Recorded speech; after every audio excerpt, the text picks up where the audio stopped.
future is now. Hi, everyone, and welcome to this podcast episode of Next Now.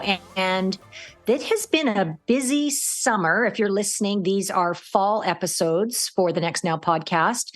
And it has been a busy summer on many levels. I've talked to many clients who, between vacation, between life just happening, between workloads increasing, there's a lot going on. And so, wanting to talk about a number of things in the podcast, but this specific episode, I want to talk about the need for novelty, not just for us as individuals, but even within a team. And what do I mean by that? Well, how many of us can get caught in patterns or stuck in homeostasis, if you will? In other words, we keep doing the same things over and over again, almost like Groundhog Day, right? We get up, we get dressed, we go to work. We get up, we get dressed, we go to work.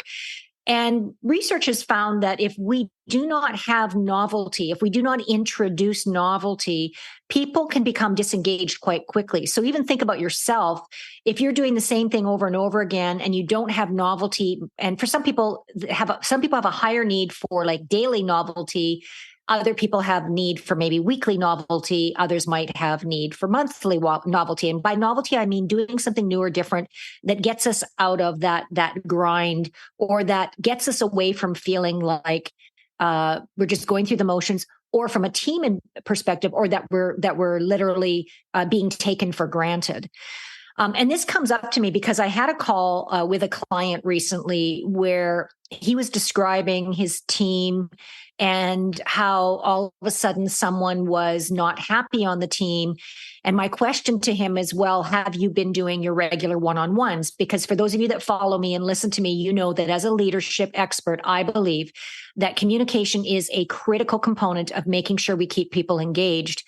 And having regular one-on-ones with people is a communication pattern that is very important to make sure we're consistently communicating. And when I say communicating, we're not just going, hey, how you doing? It's more meaningful. It's a crucial conversation. We're asking, are you still engaged? We're overtly asking, what do you need? How can I support you?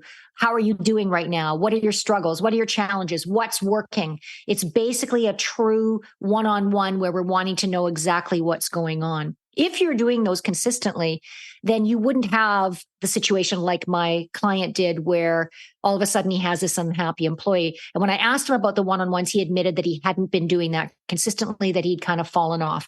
We're all human. We are going to fall off of these things.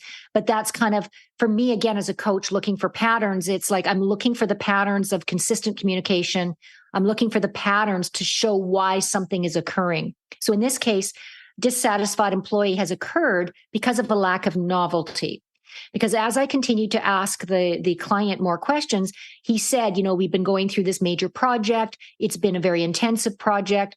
This person has been doing the same sort of job every day, but there's been no time for discussion around career mapping. There was no discussions around succession. There was no discussions about where is this all leading to.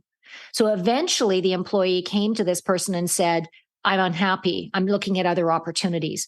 Now, as a leader, we never want to have that happen because we'll feel almost blindsided. But in many ways, if we're introducing novelty or if we're consistent in our communication, we will minimize that fact of being blindsided. But from a novelty standpoint, if we're not making sure, and this is difficult to do, I acknowledge that, but it's really important as a leader to be thinking of our team members not as people that are just doing tasks for us, but these are human beings having human experiences. They are more than their job. They have a life. They have people in their life. They have circumstances that might be exhilarating, but also exhausting. They might have challenging situations and circumstances. And I think as a leader, and I've said this often before, we have to be psychologists. We have to understand people and their motivations. We have to realize that it's important to have novelty. And even for ourselves individually, if you're not having novelty, in other words, maybe it's as simple as breaking up your day by going for a walk in nature, or maybe novelty is you're going to, listen to an audio of something that you might not necessarily listen to, or you're going to take a course, or you're going to listen to a motivational speaker, or you're going to something that injects energy and difference is going to help keep ourselves engaged. But then we also want to use those same strategies to leverage engagement with our teams. So some ideas for novelty that you can think of is, on a weekly basis, you can throw some games in. If you have a hybrid team where part of your team is in office and part is remote, you can do some hybrid games through Zoom or through Teams. There's a whole bunch of games out there. You could keep it as simple as 2 truths and a lie. You could keep it as simple as playing a game of tic-tac-toe virtually. There's a lot of things, but what we want to do is include novelty so that we're shaking things up a little bit. Especially now, I think with remote work, with hybrid, with a lot of companies talking about having more people back in the office. The risk here around all types of work is that we're taking our people for granted, that we're not recognizing their importance to us.